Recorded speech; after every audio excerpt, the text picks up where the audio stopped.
স্বৈরাচারে কোনো সন্ত্রাসীকে যখন জেলখানায় নিয়ে যাওয়া হয় বা থানায় নিয়ে যাওয়া হয়, তদবির করতে সর্বপ্রথম চাই হচ্ছে জামাত বিএনপির নেতারাই। আমরা এরকম এই সিস্টেমটা পরিবর্তন চাই। জাতীয় ঐক্য হবে জাতীয় ঐক্যের মতো।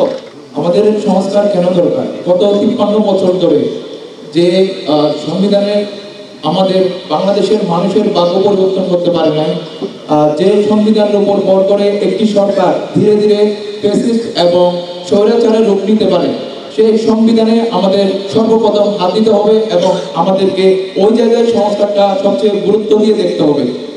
এবং যে সংবিধানের ভিত্তিতে কোনো রাজনৈতিক রেশারেশির মাধ্যমে কোনো রাজনৈতিক দলের সালাউদ্দিন আহমেদের মতো একজন নেতাকে গুম করে ভারতে ফেলে দিয়ে আসতে পারে, আমরা মূলত সংস্কারটা চাই সেটা বন্ধ করার জন্য। আমরা চাই রাজনৈতিক ঘোষণার উপরে কোনো মানুষকে যুদ্ধ অপরাধী কিংবা জঙ্গি বানিয়ে প্রাণনাশ করতে না পারে, আমরা চাই সেই সংস্কার। আমরা কোনো ভুয়া সার্টিফিকেট দিয়ে ওই চিকিৎসা খাতে ডাক্তারি করতে পারে ওইরকম সিস্টেম আর চাই না। আমরা জায়গায় সংস্কার চাই। আমরা সংস্কার চাই শিক্ষা, এখানে বিভিন্ন প্রশ্ন ফাঁসের মাধ্যমে বিভিন্ন বড় বড় ভার্সিটিতে টাকার বিনিময়ে টাকার লেনদেন করে রাজনৈতিক প্রভাবে তারা সিট কিনে নেয়। আমরা ওই জায়গায় সংস্কার চাই। যদি ওই জায়গায় সংস্কার না হয় তাহলে কিভাবে বড় বড় ভার্সিটি থেকে ডিগ্রি অর্জন করে গ্রাজুয়েশন কমপ্লিট করে তারা দেশের গুরুত্বপূর্ণ জায়গায় গিয়ে তারা দুর্নীতি করবে না, সেটার কোনো বিশ্বাস নাই এবং সেটার কোনো নিশ্চয়তা নাই।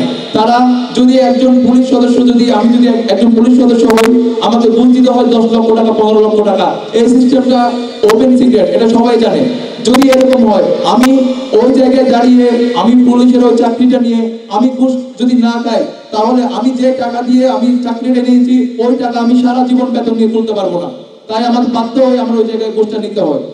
আমি যদি জাতীয় ঐক্যের কথা বলি, জাতীয় ঐক্য আমরা দেখেছি সর্বশেষ 5ই আগস্টের আগে, জুলাই আগস্ট অভ্যুত্থানের সময়, যেখানে প্রত্যেক রাজনৈতিক দল, প্রত্যেক ধর্ম, শ্রেণী পেশার মানুষ যোগ দিয়ে একটা ঐক্য গড়ে তুলেছিল স্বৈরাচারের বিরুদ্ধে। কিন্তু 5ই আগস্টের পরে সবাই নিজ নিজ স্বার্থের জন্য দৌড়াদৌড়ি করছে। যতই বলুন জাতীয় ঐক্য, কিন্তু আমরা বাস্তবতা দেখি ভিন্ন। আমরা দেখি যদি প্রত্যেক রাজনৈতিক দল মাঠে ঘাটে এখানে রাস্তায় দাঁড়িয়ে স্লোগান দেয়, মিডিয়ার সামনে বক্তব্য দেয়, জাতীয় ঐক্যের কথা বলে, ফ্যাসিস্টের বিরুদ্ধে, স্বৈরাচারের বিরুদ্ধে সবাই এক বলে, দিনের মধ্যে এরকম কর্মসূচি পালন করে, রাতে দেখি আমরা স্বৈরাচারের কোনো সন্ত্রাসীকে যখন জেলখানায় নিয়ে যাওয়া হয় বা থানায় নিয়ে যাওয়া হয়, তদবির করতে সর্বপ্রথম চাই হচ্ছে জামাত বিএনপির নেতারাই। আমরা এরকম এই সিস্টেমটা পরিবর্তন চাই। জাতীয় ঐক্য হবে জাতীয় ঐক্যের মতো। আমি মনে করি পৃথিবীতে তরুণদের মতো জাতীয় ঐক্য আর কোনো জায়গা নাই। এখানে যদি আপনি লক্ষ্য করে দেখেন, এখানে 90% তরুণরাই আছে।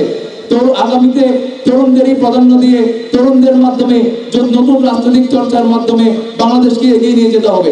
এবং আমি এটা বলতে চাই, আজকে আমি বলবো সমগ্র বাংলাদেশের যে তরুণরা আছে সেই তরুণদের কথা। এখানে কোনো রাজনৈতিক প্রভাব হাসিলের জন্য কোনো তরুণকে যাতে আগামীতে ক্যাডার বানানো না হয়, কোনো তরুণকে আগামীতে যাতে কোনো দখলবাজ বানানো না হয়, রাজনৈতিক ফায়দা হাসিলের জন্য কোনো তরুণকে ব্যবহার করে চিন্তাকারী বানানো না হয়, চাঁদাবাজ বানানো না হয়, সেই প্রক্রিয়ায় আমরা আগাতে চাই। এবং এরই প্রেক্ষিতে আমরা আশা রাখি বাংলাদেশের আগামীতে যে তরুণরা আছে, তরুণরা যদি ঐক্যবদ্ধ হয়, বাংলাদেশের সকল সিস্টেম এবং সকল কিছু পরিবর্তন করতে সক্ষম আছে। পৃথিবীতে তরুণরা যদি ঐক্যবদ্ধ হয় তাহলে সবকিছু পরিবর্তন করার সক্ষমতা আছে।